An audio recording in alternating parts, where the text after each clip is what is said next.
경매스쿨 현미경의 치우입니다. 여미입니다. 요즘 농지연금 강의를 많이 해서 그런가 농지연금에 대한 문의가 굉장히 많이 오더라고요. 맞습니다. 요즘 문의가 많이 오죠. 문의가 많이 오는 것은 좋은 일인데 네. 여기에서 대답하기가 조금 난처한 것들이 몇 가지 있더라고. 그게 뭐예요?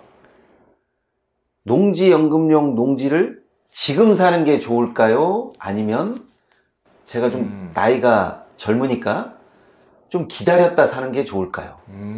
물어보신 분이 바로 이제 농지를 취득하고 뭐 2년 후에 농지연금용으로 던지는 게 아니라 나이가 젊기 때문에, 예를 들어서 40대면 농지연금을 신청하려면 20년이 있어야 되는데 지금 20년 전에 사서 20년 뒤에 농지연금용으로 던지는 게 나을지 아니면 그때 닥쳐서 하는 게 나을지, 이거를 물어보셨다는 얘기죠? 그렇지.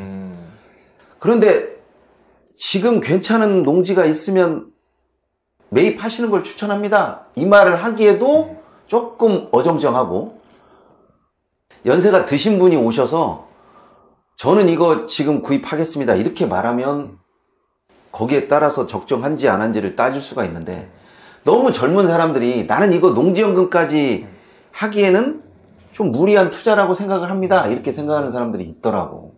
왜냐면 저도 강의 시간에 그렇게 물어보시는 분이 있었는데, 아직 뭐 한 15년 정도 남았는데 지금 대출을 받으면서까지 미리 농지를 사놓을 필요가 있냐. 왜냐면 대출이자가 매달 나가기 때문에 10년 동안 또는 15년 동안 대출 이자를 계속 내다 보면 결국에는 내가 투자한 그 투자금 대비해서 농지연금을 받으면 수익률이 떨어지는 거 아니냐, 이렇게 물어보시더라고요.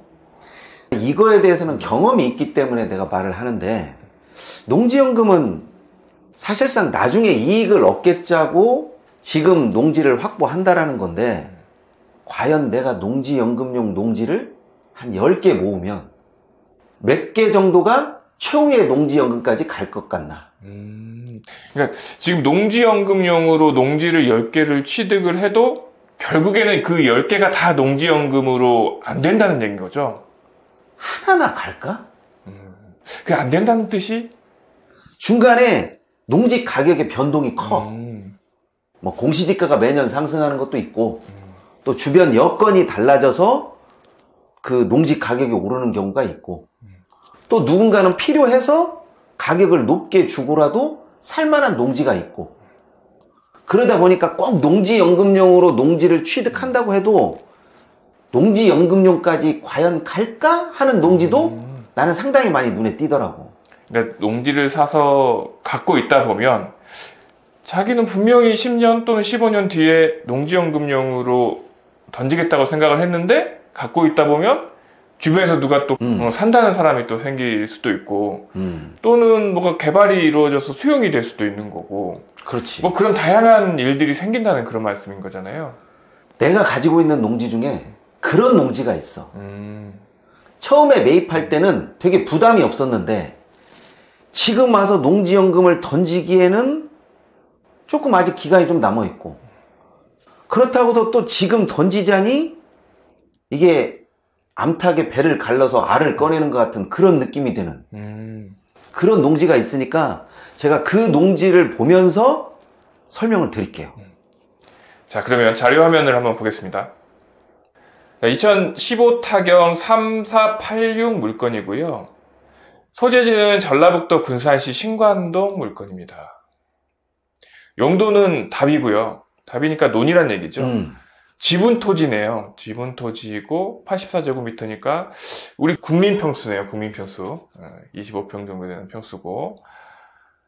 자, 2015년 10월에 650만 원 정도, 아주 작은 뭐 소액 토지네요. 아주 작은 그렇지. 금액의 토지이고, 2016년 3월에 한 분이 단독으로 157만 원 정도 낙찰을 받았는데, 이분이 혹시 아시는 분이세요? 나야, 나. 네, 치우님이 낙찰받은 그런 토지입니다. 자, 생산녹지 지역이고요.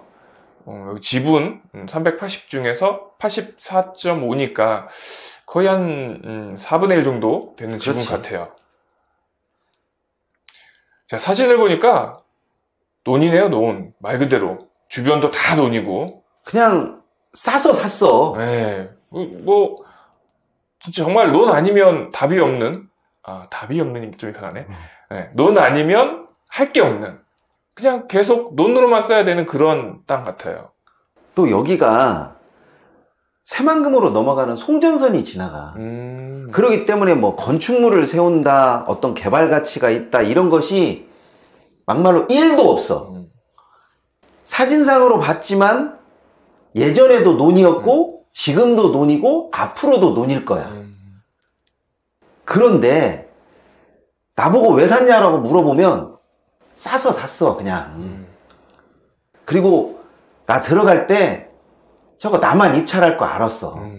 그래서 이제 보니까 최저가가 156만 5천 원 정도였는데 10,000원 더 쓰셨네요. 10,000원. 인간적으로 10,000원 정도는 써줘야 정말 인간이 되는 것 같은 느낌이 들더라고. 그렇죠.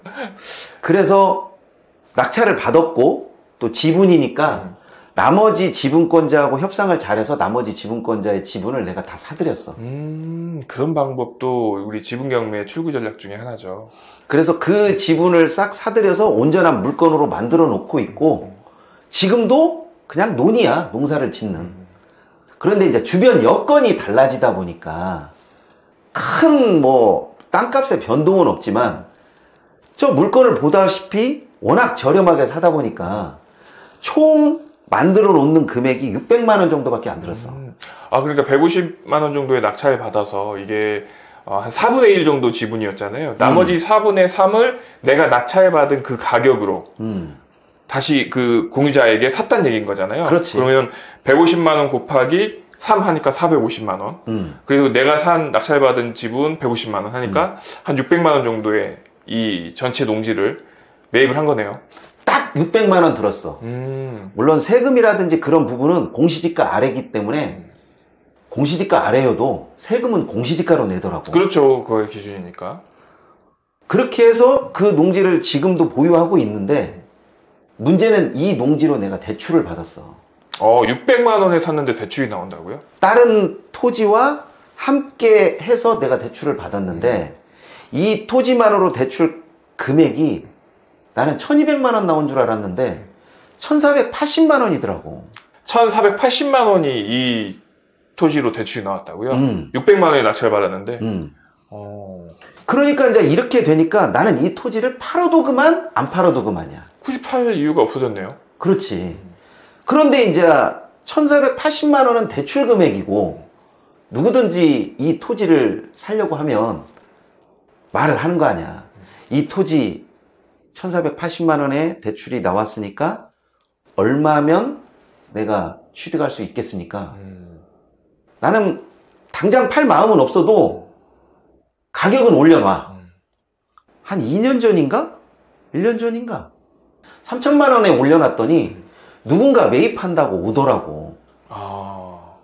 자, 이때 팔아야 되는 거야? 아니면 농지연금용으로 내가 취득을 했으니까 버텨야 되는 건가?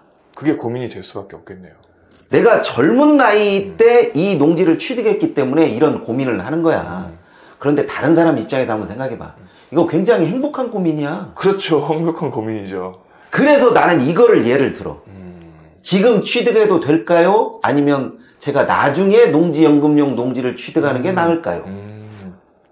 그러면 결론을 좀 이렇게 지어도 될까요? 그냥 대출이 부담되시는 분들은 대출의 부담이 안 되고 내가 대출 없이 토지를 살 수 있는 그 정도 금액의 농지라면 오래 갖고 있어도 괜찮다. 이런 걸까요? 그렇게 생각해도 되고 그냥 적금 넣는다라고 생각하는 게 나는 좀 좋다고 봐. 실질적으로 내가 농지연금용 농지를 나도 꽤 많이 매입했어. 그런데 주변에 꼭 이런 일이 일어나. 저렴하게 샀으니까 그냥 팔으라고. 그래서 나도 농지연금용 농지가 몇 안 남았어. 근데 이 토지는 내가 꼭 농지연금으로 보내려고 내가 작정을 한 거야. 그리고 기본적으로 이런 고민을 할 수 있는 것도 처음에 저렴하게 사서 그런 거잖아요. 그렇지. 그러니까 저렴하게 사기 위해서 우리가 경매나 공매를 배우는 거거든요. 이 물건은 지분이니까 저렴하게 살 수 있었고 또 공유자에게 저렴하게 사올 수 있었고 또 우리 다른 회원분들의 사례를 보면 분묘가 있는 땅을 사서 분묘를 없애. 분묘가 있기 때문에 낙찰가가 아주 많이 떨어진 상태에서 분묘가 없애고 농지로 만들면 그 가치는 올라가는 거고. 또 법정지상권이 있는 물건이야. 건물을 없애고 농지로 바꿔놓으면 당연히 또 가치가 올라가고. 이런 식으로 경매에서 하자가 있는 물건들을 저렴하게 낙찰을 받고 하자를 없애면 당연히 그 가치가 올라가기 때문에 대출 때문에 수익성이 안 난다고 생각하시는 분들은 대출 없이 할 수 있는 물건을 구입하시면 되죠. 이 경매 시스템에 대한 것을 조금 알면 솔직히 빠져나갈 구멍이 굉장히 많아. 그렇죠. 대출도 누군가는 빚이라고 생각하는 사람도 있겠지만 또 누군가는 그 대출이 없으면 다음 매수자가 나타나지 않는다라고 생각을 하는 거기 때문에 나는 웬만하면 대출은 최대한 많이 받아야 된다고 봐. 그렇죠. 왜냐하면 방금 말씀하셨듯이 이 땅이 대출이 안 받아져 있는 상태였다면 이 땅의 가격을 매기기가 쉽지 않거든요. 그렇지. 기본적으로 아까 1,480만 원, 그러니까 약 한 1,500 정도의 대출이 있다라는 것은 보통 감정금액의 한 60%, 70%가 대출이 나오는 거잖아요. 그렇지. 그러니까 이 땅의 감정은 한 3,000만 원 정도 감정이 됐다는 거니까 그렇지. 내가 3,000만 원의 매도 금액을 던져놔도 상대방은 이해를 한다는 거죠.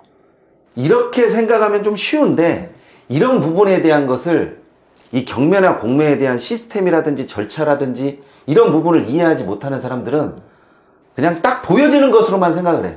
저 농지 사서 뭐 해?